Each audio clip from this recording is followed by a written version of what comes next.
안녕하세요 시청자 여러분, 저는 건강한 다이어트 정보를 알려드리기 위해서 개인 정보 채널을 운영하고 있는 가정의학과 전문의 이진복입니다.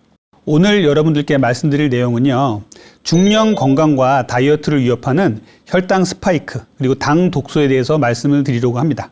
먼저 혈당 스파이크에 대해서 말씀을 드리도록 할게요.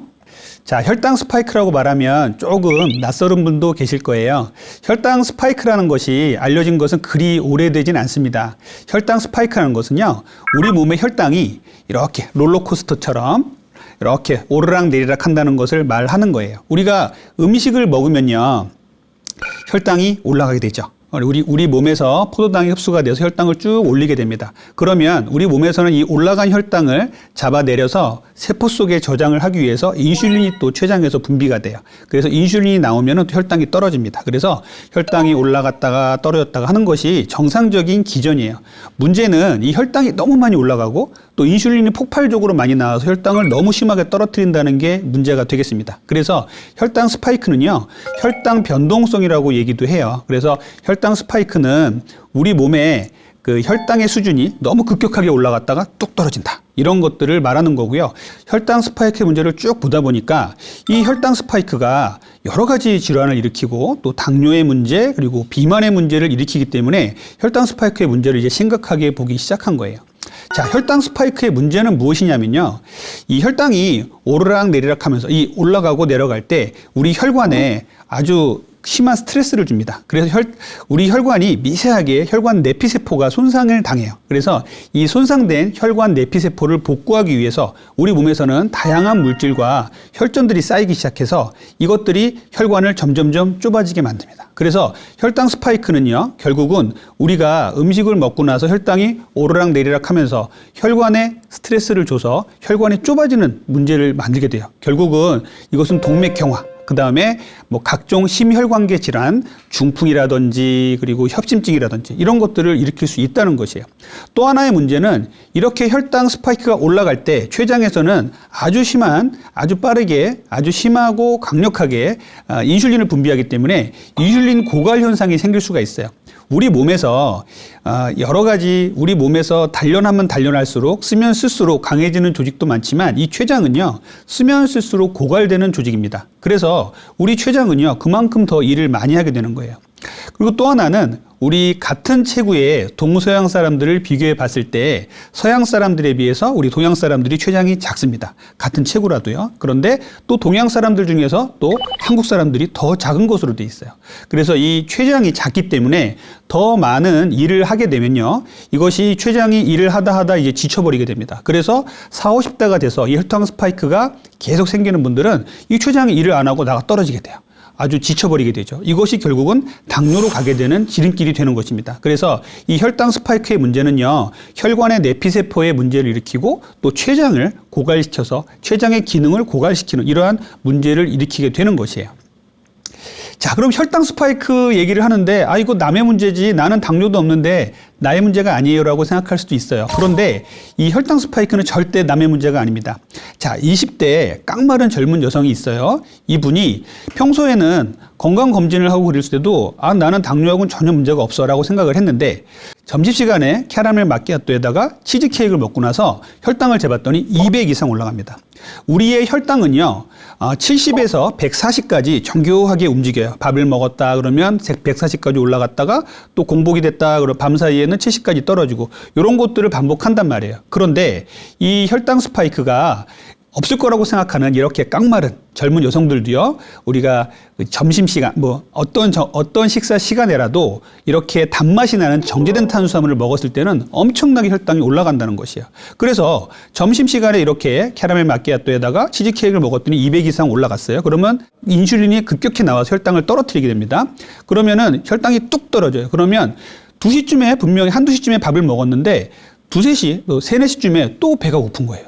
그래서 이것을 반응성 저혈당이라고 하는데요, 절대로 70 이하의 저혈당으로 떨어진 게 아닌데 우리 몸은 어떻게 되냐면요, 200 이상 올라갔다가 뚝 떨어지니까 한 90에서 80 정도로 떨어지게 되니까 혈당이 떨어졌네, 왜 이렇게 힘들지? 멍하고 피곤해요. 그러면은 또 허기도 느껴져요. 그렇게 되면은 우리가 어떻게 돼요?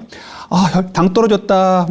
초콜릿 좀 갖고 와요. 이렇게 얘기를 하죠. 그래서 초콜릿 먹고 주변에 잡히는 게 정제된 탄수화물이니까 또 정제된 탄수화물을 먹고 나서 혈당이 또 올라갑니다. 그래서 혈당 스파이크는요, 그냥 한 번 올라갔다 끝나는 게 아니에요. 올라갔다가 떨어지면 또 단맛 나는 과자나 초콜릿, 음료를 찾고요. 또 먹으면 혈당이 올라갔다가 또 떨어지고. 그래서 혈당 스파이크는 계속 반복적으로 톱니처럼 쇠모처럼 뾰족뾰족하게 됩니다. 그래서 스파이크라고 불러요. 그래서 이런 혈당 스파이크는 그래서 누구도 안심할 수 없는 질환이에요. 혈당 스파이크가 알려지게 된 것은 그리 오래되진 않았어요. 우리가 식전 혈당과 식후 혈당만 쟀더니 정상으로 나왔던 사람들이 식후 1시간 반 정도에 엄청나게 높은 혈당이 올라간다는 것을 발견하게 된 것이에요. 이것은 24시간 혈당 측정기가 개발되면서 알게 된 것이고, 자주 혈당을 쟀더니 이렇게 혈당이 올라간다는 것을 알게 된 것입니다. 그러면 공복 혈당도 정상이고 식후 2시간 혈당도 정상인데 식후 1시간 그리고 1시간 반 정도에 너무 높은 혈당이 올라간다는 것을 알게 돼서 여기에 대해서 연구가 됐던 거예요. 그랬더니 이 혈당 스파이크가 다양한 질환을 일으키게 된다는 것을 알게 된 것입니다. 첫 번째는 비만이에요. 혈당 스파이크는요, 혈당이 올라갔다가 인슐린이 나와서 잡아내린다 그랬죠. 그래서 세포 안으로 넣고 너무나 많은 인슐린이 나와서 세포 안으로 넣고 남은 혈당, 너무나 많은 포도당을 먹고 너무나 많은 당 성분을 먹고 우리 세포 속에 넣고 남은 당 성분은요, 결국은 인슐린이 지방으로 차곡차곡 쌓게 됩니다. 그래서 결국은 내장 지방이 쌓이는 역할을 해요. 혈당 스파이크는요, 그 자체의 문제도 있지만 비만의 원인입니다. 다이어트를 방해할 수 있어요. 그래서 혈당 스파이크는 다이어트의 적입니다.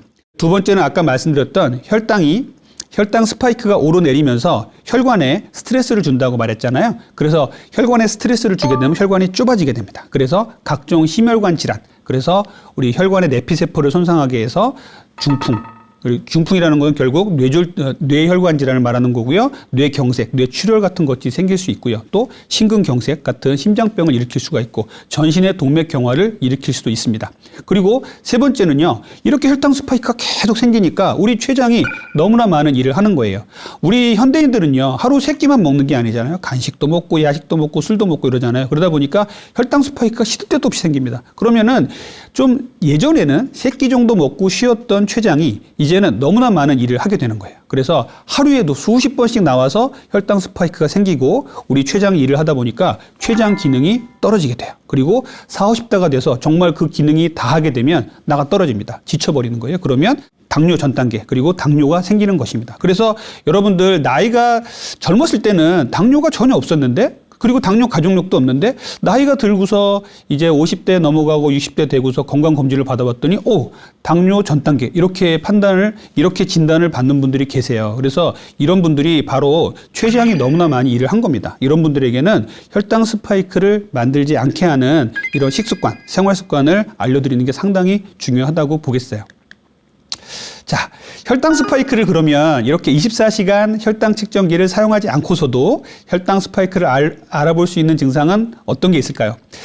저는 극심한 식곤증을 그 1번으로 말씀을 드려요. 자, 내가 어떤 음식을 먹었어요. 특히 정제된 탄수화물류를 먹었어요. 그런데 조금 있다가 충분히 먹었다고 생각했는데 1시간 반 정도 지났는데 극심하게 또 배가 고파요. 그렇게 많이 먹었는데 또 배가 고프네? 또 먹게 돼요. 이런 극심한 허기가 있고요. 또 하나는 그 허기가 느껴질 쯤에서 너무나 피곤한 거예요. 머리도 멍하고 브레인 포그라고 합니다. 머리도 멍하고 혈당이 자꾸 떨어지는 것 같고 몸에 기력도 없고 어떤 사람들은요 막 쓰러질 것 같다 그러고 식은땀도 흘리고 이런 분도 계세요. 이것이 바로 이 혈당 스파이크의 증상일 가능성이 높아요. 그래서 이 극심한 식곤증을 겪는 분들, 물론 다른 질환도 있지만 극심한 식곤증을 겪는 분들은 나도 혈당 스파이크가 있는 것이 아닌가 한번 의심을 해보셔야 돼요. 그래서 이 혈당이 음식을 먹었을 때 쭉 올라갔다가 뚝 떨어지는 요 순간에 이 반응성 저혈당이라고 하는 요 저혈당 순간에 우리가 혈당 스파이크가 뚝 떨어지는 순간이 되기 때문에 너무 심한 식곤증이 느껴지는 경우가 있습니다. 이 오후에 정제된 탄수화물을 먹었는데 1시간 정도 지나서 너무나 식곤증이 심하게 느껴진다 한다면 나도 혈당 스파이크가 아닌가 한번 고민을 해보실 필요가 있어요. 아까 말씀드렸던 건강검진 얘기를 잠깐 더 해볼게요. 자, 건강검진을 해서 우리가 당뇨인지 그리고 당뇨 전 단계인지를 검사를 합니다. 식전 검사가 있고요. 식후 2시간 검사가 있고요. 또 하나는 당화혈색소라는 검사가 있어요. 자, 식전 검사는 뭐 공복 혈당이니까 정상의 사람은 정상이 나올 가능성이 높고요. 또 당뇨가 있거나 당뇨 전 단계에 있는 사람도 식후 2시간을 검사를 해보면 정상인 사람도 일부 있어요. 많은 사람들이 식후 2시간이 정상이에요. 그러면 나 정상이네. 당뇨하고는 상관이 없어. 이렇게 생각할 수 있죠. 그리고 당화혈색소라는 검사도 있습니다. 당화혈색소는 뭐냐면요. 3개월의 평균의 혈당을 구하는 거예요. 그래서 우리가 적혈구에 붙어 있는 그 당화된 적혈구의 퍼센트를 구하는 건데요. 보통 이것이 5.6 이하가 정상이거든요. 그리고 6.5 이상이면 당뇨로 얘기를 합니다. 그리고 5.7에서 6.5, 6.4 사이를 우리가 당뇨 전 단계라고 불러요. 그런데 당뇨 전 단계도 아니고 당화 혈색소는 정상으로 나왔는데 혈당 스파이크 증상이 자꾸 느껴진단 말이에요. 그래서 이분들한테 식후 1시간 반 정도의 혈당을 재봤더니 혈당이 200 이상 올라가는 것을 발견하게 된 거예요. 그래서 혈당 스파이크는요, 우리가 기존에 받았던 건강검진으로 잡아내지 못할 수도 있습니다. 그래서 이런 분들께는요, 요즘 많이 이제 나오고 있는 24시간 혈당 측정기가 있어요. 우리 몸에 부착을 하고 휴대폰으로 된다든지 해서 24시간 혈당을 계속 측정을 해보면 내가 어떤 특정 정제된 탄수화물을 먹었더니 혈당이 너무 많이 올라가더라. 그리고 올라간 다음에는 너무 뚝 떨어지더라. 이때 피곤함이 너무 많이 느껴지더라 한다면 이분들은 혈당 스파이크가 있는 분들이에요.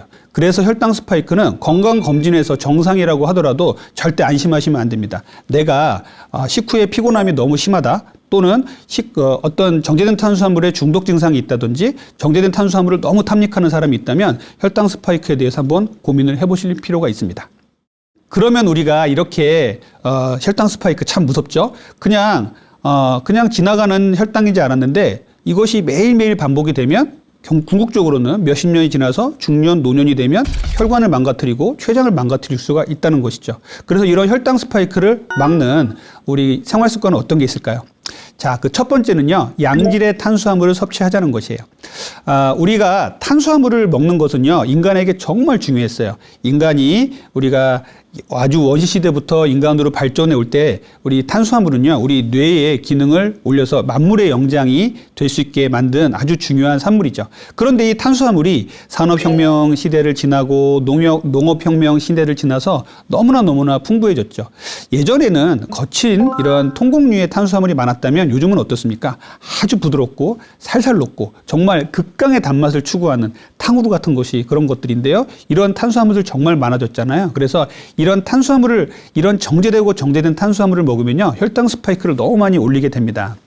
그러니까 우리가 통곡류, 그러니까 통밀, 그리고 현미 이런 것들이 아니라 밀을 갈아서 국수나 면이나 그리고 빵을 만든다든지 또 쌀을 잘 정제를 해서 또 백미로 만들어서 떡을 만든다든지 이렇게 해서 빵, 떡, 면, 과자 그리고 액상, 과당 이런 것들을 먹으면요, 혈당 스파이크가 정말 어마어마하게 올라가거든요. 그래서 정말 제가 24시간 혈당 측정기를 이제 환자분한테 채워보면은 다들 하시는 말씀이 뭐라고 말씀하시냐면 내 몸이 이 지경이었나라고 말씀을 하세요. 그 정도로 우리는 모르고 살았던 거죠. 그래서 이런 정제된 탄수화물을 끊고 양질의 탄수화물을 먹어야 되는데 거꾸로 이렇게 통곡류를 잘 드셔야 돼요. 그래서 이제 정제된 우리가 아주 면, 빵, 떡, 면, 과자가 아니라 이렇게 정제되지 않은 통곡류로 만든 음식들이 우리 몸에는 상당히 좋은 것이에요. 그래서 흰빵이 아니라 호밀빵, 잡곡빵, 그리고 백미, 그리고 면이라든지 국수 같은 것들이 아니라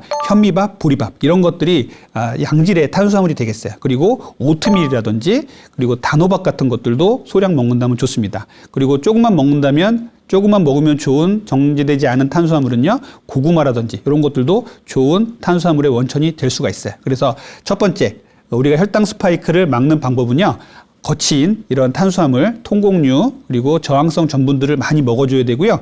우리가 정제된 탄수화물은 적극적으로 피해 주셔야 혈당 스파이크를 막을 수가 있습니다.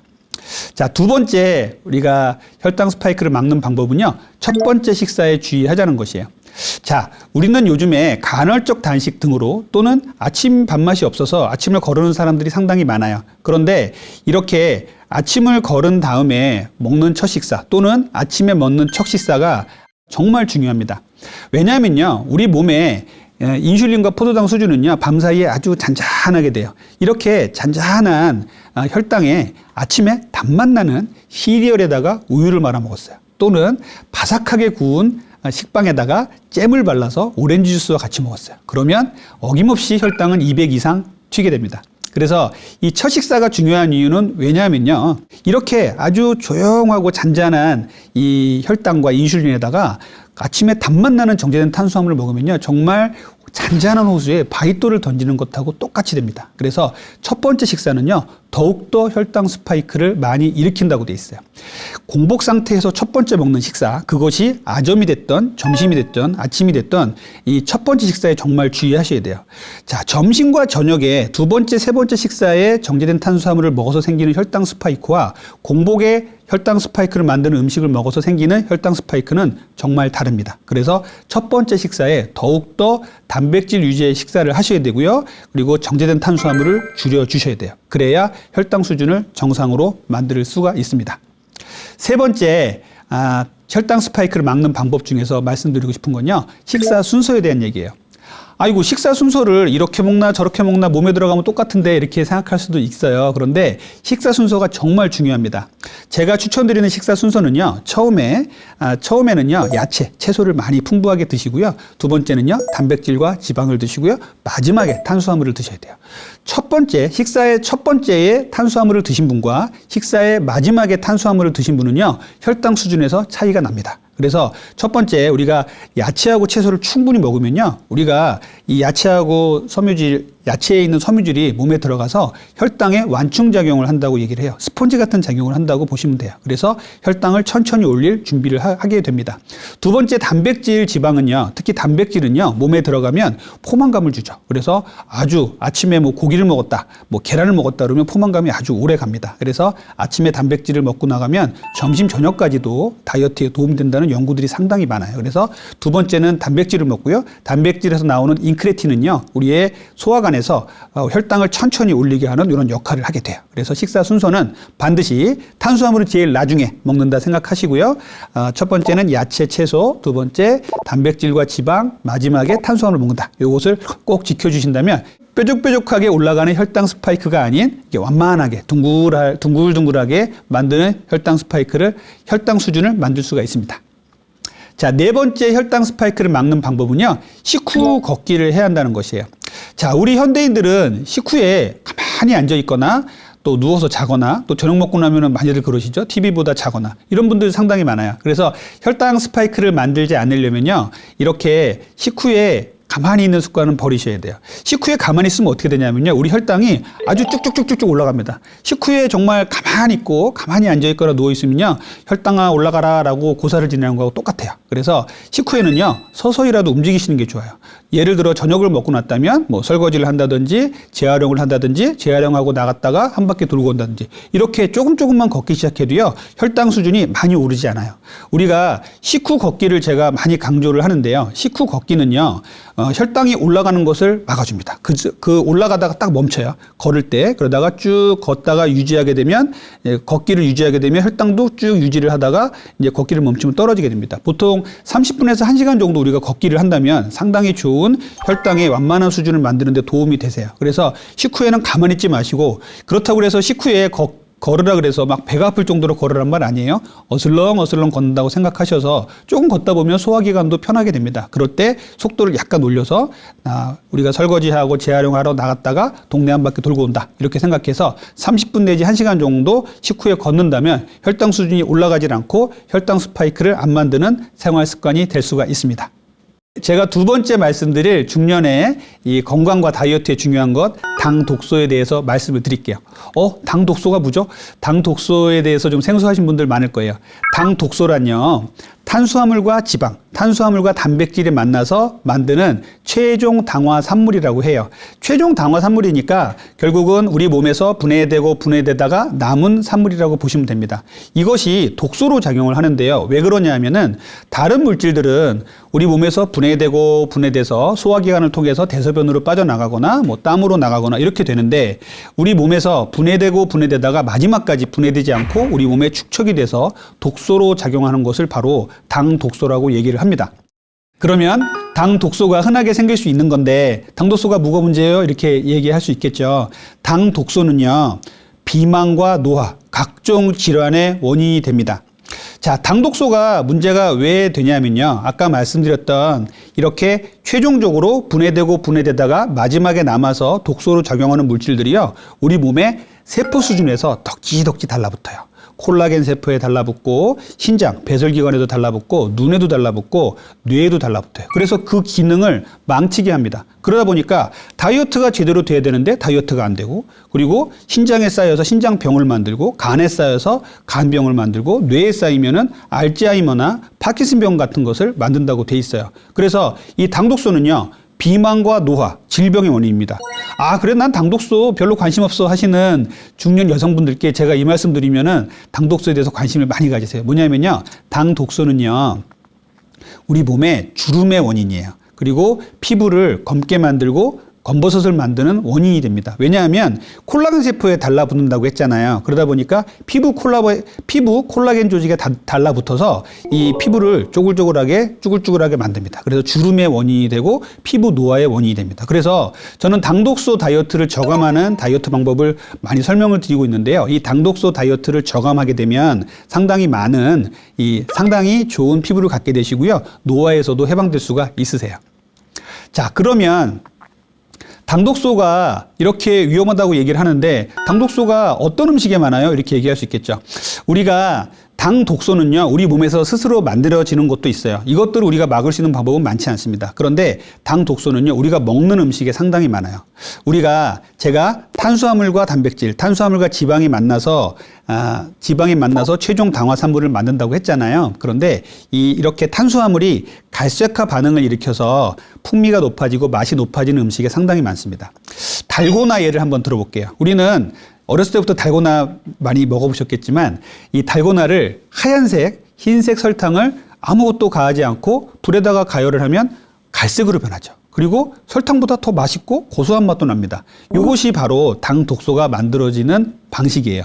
당 성분을요, 불에 가하면은요, 당 독소가 상당히 많아집니다. 특히 물 없이 가하는 게 상당히 많아져요. 그래서 제일 당 독소가 많은 음식이 무엇이냐면요, 직화예요. 캠핑 가서 많이 먹는 고기를 직화에다가 구워 먹으면 정말 맛있잖아요. 그런데 이 당독소가 거기에 상당히 많습니다. 우리 현대인들이 먹는 음식 중에 당독소 많은 음식 정말 많거든요. 최근에 유행이 됐던 탕후루 같은 게 바로 그것이에요. 설탕을 과일에 입혀가지고 또 한번 열을 가해서 먹잖아요. 이때 당독소가 엄청나게 생깁니다. 당독소는요, 노릇노릇하게 당 색깔이 변하게 돼요. 이것이 마이야르 반응이라고 해요.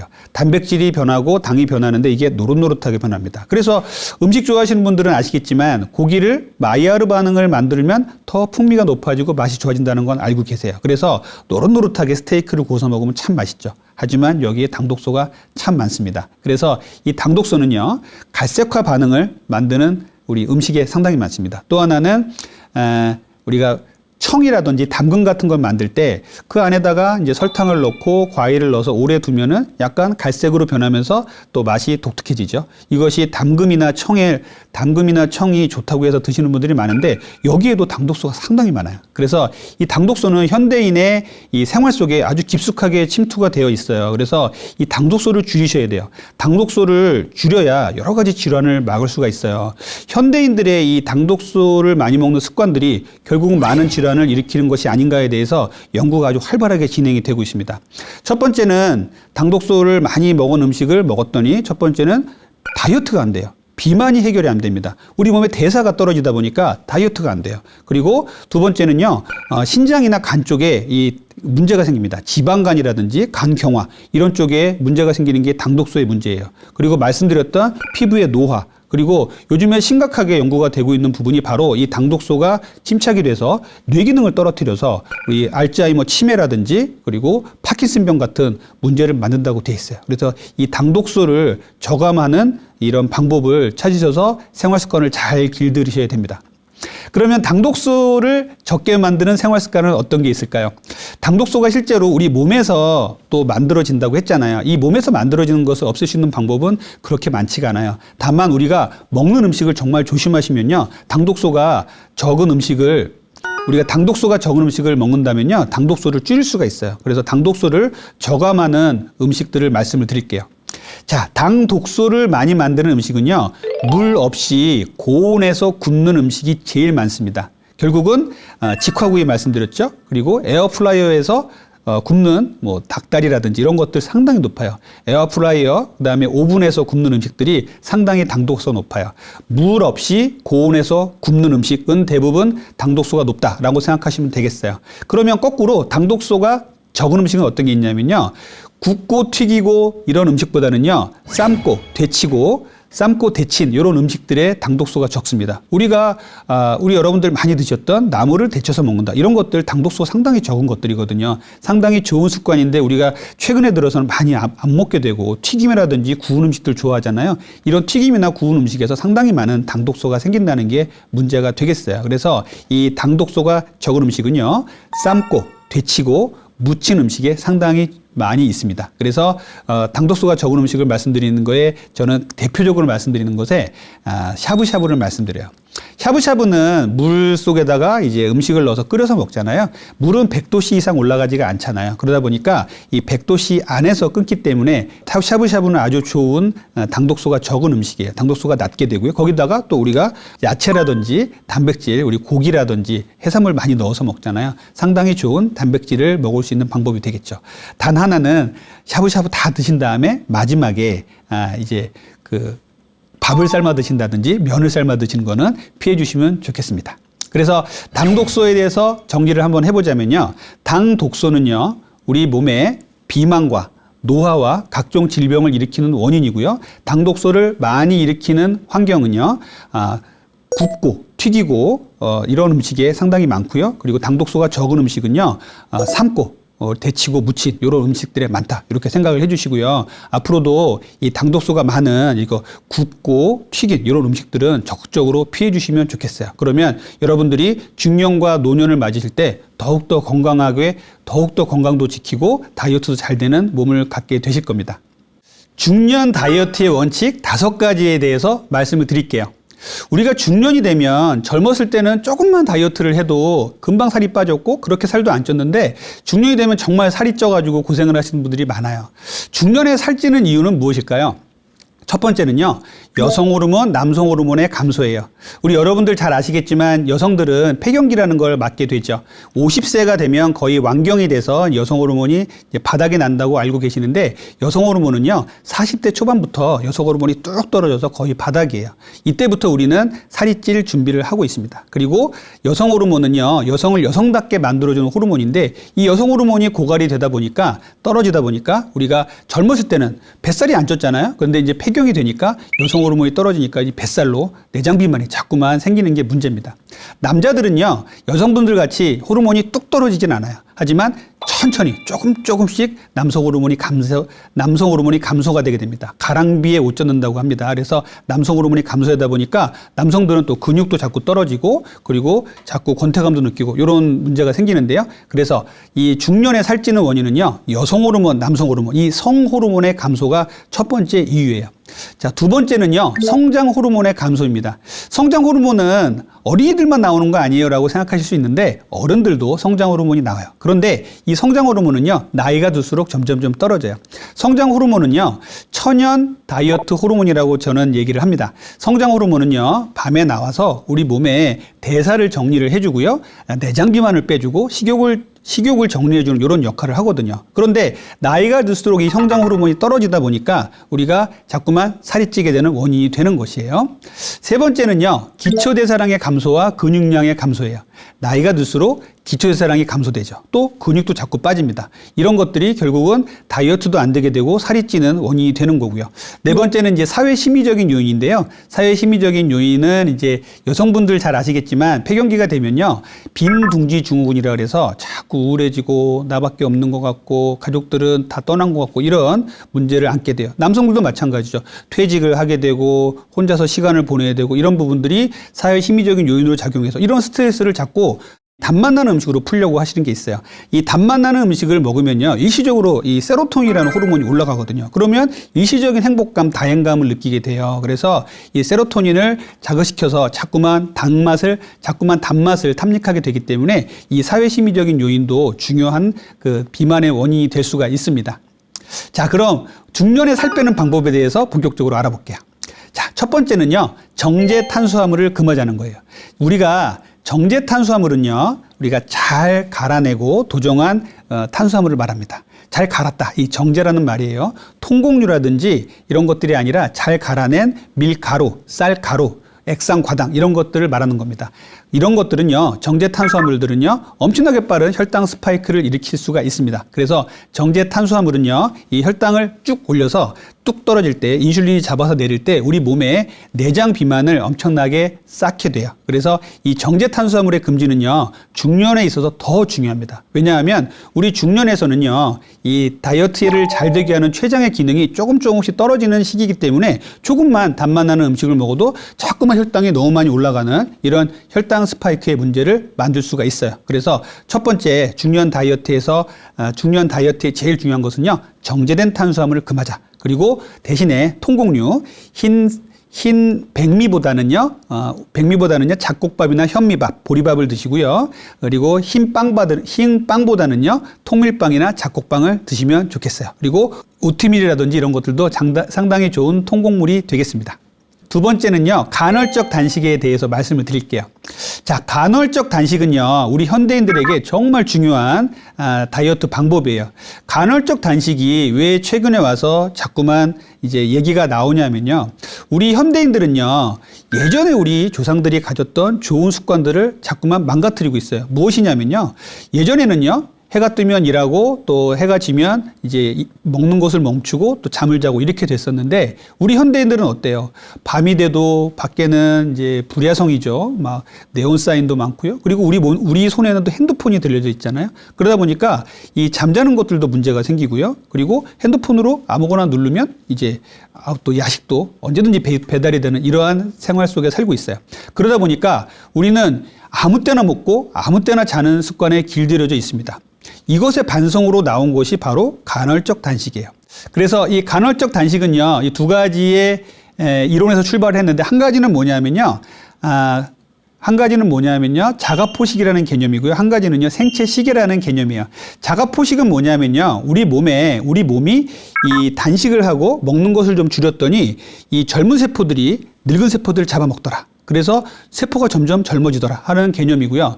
두 번째, 생체시계의 개념은 뭐냐면요, 해가 뜨면 먹고 우리 뇌와 눈에서는요, 해가 뜨면 낮으로 인식하고 우리 위장관에서는요, 음식을 먹으면 낮으로 인식해요. 그리고 음식이 안 들어오면 밤으로 인식하고 어두워지면 밤으로 인식하죠.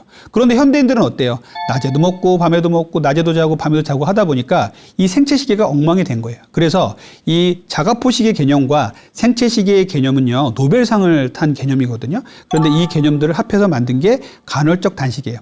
자, 단식을 하면 우리 몸에 좋은 효과가 있다. 다이어트도 잘 되고 노화도 예방된다. 그런데 우리 현대인들이 며칠씩 굶을 수는 없잖아요. 그리고 건강도 그게 좋다고, 그리고 건강에도 문제를 일으킬 수가 있고요. 그래서 하루 중에도 일정 시간을 금식 시간을 만들고 일정 시간에만 음식을 먹자라고 만든 것이 바로 간헐적 단식이에요. FMD라 그래서요, 단식 모방 다이어트라고 얘기를 합니다. 그래서 낮에는 먹고 밤에는 자자. 그리고 낮에는 일하고 밤에는 먹는 것을 멈추자. 이것이 바로 간헐적 단식의 원리입니다.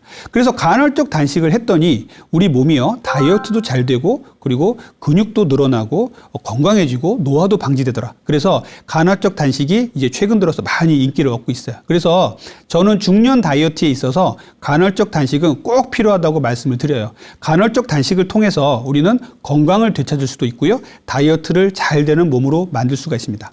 예를 들어 우리가 간헐적 단식을 이제 시작을 할 때는요, 12대 12 간헐적 단식을 하라 그래요. 그래서 낮에 12시간은 먹고요, 밤에 12시간은 자자. 이것이 중요한 간헐적 단식의 시간이거든요. 12시간을 굶어야 우리 몸에서는 그때서야 이제 그 단식의 효과가 나타나기 시작합니다. 그래서 간헐적 단식을 통해서 12대 12에 성공하셨다면요.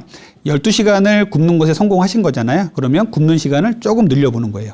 7시부터 먹기 시작해서 저녁 7시까지 먹고 그 뒤로는 물 외에는 하나도 먹지 않는다. 이것이 12대 12 간헐적 단식에 성공하셨다면 14대 10, 14시간은 굶고 10시간은 먹자는 것이죠. 그리고 16대 8까지 16시간은 굶고 8시간은 먹자. 그렇게 되면 한 2끼 정도 먹게 됩니다. 이렇게 간헐적 단식 시간을 자기에 맞게 하시면 됩니다. 무리하게 하실 필요 없어요. 12시간을 굶는 것부터 시작해서 가능하시다면 주말 같을 때 16대 8 정도의 간헐적 단식을 해보신다면 여러분들이 이 공복 시간을 충분히 느끼면서 췌장을 쉬게 하고 다이어트가 잘 되는 몸으로 바뀔 수가 있습니다. 자, 세 번째는요. 운동 그리고 의자병을 벗어나자라는 말씀을 드릴게요. 운동은 정말 중요하죠. 우리 중년에 있어서 운동은 정말 중요하고 다이어트도 중요합니다. 운동은 유산소 운동, 무산소 운동, 근력 운동도 상당히 중요해요. HIIT라 그래서 고강도 인터벌 트레이닝이라는 게 있어요. 이것은 5분 내지 10분만 운동을 해도 1시간 정도 운동한 것과 비슷하다. 이런 논문들이 많이 나와 있거든요. 이것은 무엇이냐면은 갑작스럽게 아주 최고의 강도로 운동을 하시다가 또 천천히 불완전한 휴식을 취하면서 또 잠깐 하고 또 최고의 강도로 운동을 하시고 쉬고 이것들을 최고의 강도로 운동하시는 것을 20초에서 30초 쉬는 것을 또 1분 정도 쉬고 이렇게 해서 반복해서 하시는 거예요. 이렇게 계단을 오른다면 두세 계단 정도를 아주 전력 질주해서 올라가고 한두 계단을 또 천천히 올라가고 두세 계단을 또 빨리 올라가고 이렇게 해서 10층 정도 올라갔다. 이렇게 되면은 이것이 고강도 인터벌 트레이닝이 됩니다. 이것은 아주 좋은 운동이고요. 우리가 중년에서는 뭐 심장이나 심폐기능이 정상이고 이렇다면은 이 고강도 운동을 적극적으로 하시는 게 좋은데 무리하게 하실 필요는 없어요. 자기한테 맞게끔 좋은 운동을 할 수 있고요. 사이클도 할 수 있고요. 달리기도 할 수 있고 어떤 운동이든 접목을 할 수 있다는 게 장점입니다. 두 번째 말씀드리는 건요, 의자병이에요. 의자병은요, 뭐 의자왕이 걸린 병은 아니고 우리 현대인들은 의자만 찾아서 앉는다는 걸 말씀드리는 거예요. 아무것도 안 하고 가만히 누워서 TV를 보다가 스르르 잠드는 것. 이것들이 정말 안 좋거든요. 예전에 우리는요, 뭐 오리가 되든 심리가 되든 걸어 다녔었고 그리고 오래 서 있었고 그리고 일도 계속 했었는데 현대인들은 가만히 앉아서 의자에만 앉아서 몇 시간은 일을 합니다. 그리고 저녁에 들어와서는 또 퍼져서 TV 보다가 잡니다. 이런 생활들이 계속된다면 혈당 수준이 상당히 안 좋아지고 근육에도 안 좋은 영향을 미치게 되겠죠. 그래서 이 운동과 의자병을 퇴치하자 이런 것들을 제가 강조드리고 싶어요. 네 번째 제가 강조드리고 싶은 것은요, 금주와 금연입니다.